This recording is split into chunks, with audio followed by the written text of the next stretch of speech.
5-1, but 1-5, excuse me, but finally on the board for you guys.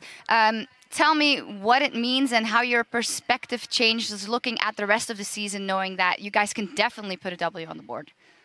So yeah, we have definitely a really bad beginning, but we played against strong teams like SK, Fnatic, Rocket, and UOL. So it was like one of the toughest to face. But now we face like easier team, like we'll have Giants next week, I think. So we think we can make a lot of wins in the next weeks.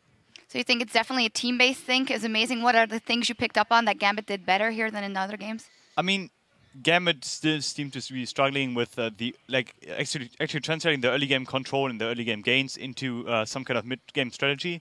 But they actually got a hold on at some point, and you guys really seem to figure out where your weaknesses are, as in like not being grouped and stuff like that, and you kind of fix that to a certain extent. But what I still want to see from you guys is actually just pushing up mid lane at some point and warding the enemy jungle. Why do you guys seem to be struggling with actually doing that? I don't know. Yeah, that's one of our biggest weakness, I guess. Like we're afraid to just face check them and like lose the game on that point. So sometimes we're a little too pussy, afraid. Well, you talk about you have to face check, and you had a huge score on Aurelia, had your build almost completed. At that time, it was all on your shoulders. At what point in the game did you realize, okay, at this point I can go and beat them in a team fight, and what before you know you were weaker? So I wanted to complete my Trinity Force really fast, like it's super big prospect for Aurelia. And then we saw that they had a lot of magic damage, like Annie, Ari, Corki, and Kennen. So I was just building almost full MR until last item. I wanted to get some armor.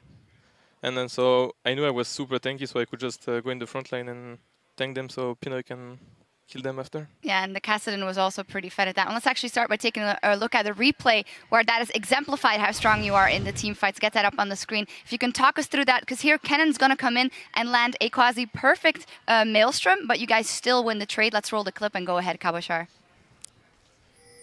So we are fighting around their blue buff. It's pretty bad to fight in jungle against their team, but we got a good pick on Ari, and Edward lands a nice hook. At the moment we are just trying to group in the mid lane. They are doing their combo pretty well so far, but I think we are too ahead at the moment. So we just need to tempo the Zonya Kennen, and then we just clean up the fight. I survived with a little amount of HP, but it was fine. Yeah, you survived indeed. What's your target selection like in those? Sometimes I just try to stop Kennen, like in the early. I just stun him, so his ulti is not on our team. At the end, since Chrislon was super fed, or Pinoy, I just try to peel for him. So it really depends. Yeah, what I want to talk about actually with you is that you and Pinoy really have some kind of carry role into the team. You come in new, you basically bringing like the energy they have from solo queue. I don't know where you guys get that from, but it seems to me that you guys really seem to be the carries and determine whether or not Gambit is winning. How do you actually like handle such a role, and do you actually like being the carry on a team? Yeah, I really like. I really don't like playing tanks only or just playing passive. So really, I really like playing carry role, and like Nick is playing more passive, so it's really fine so far. Also, the mental aspect in the team, as you as relatively new in the LCS and you're playing with guys that have been there for a long time, do you get the kind of that there's a difference in how hungry you are for the game, or do you think you're all on the same page? I think we're all super motivated, so it's the same, I guess. All right, taking a lot from this win. Congratulations, Cabochard. Gambit finally on the board. Coming up after the break, Roccat will face Meet Your Makers. But before we go, let's stop over at Lincoln University in the United Kingdom. They're from Connor M192. He writes, the League of Legends Society have taken over a lecture theater this week. It looks like a very good time. Thanks for tuning in, guys. We'll see you back here in 3.5. Gambit Gaming versus H2K starting up.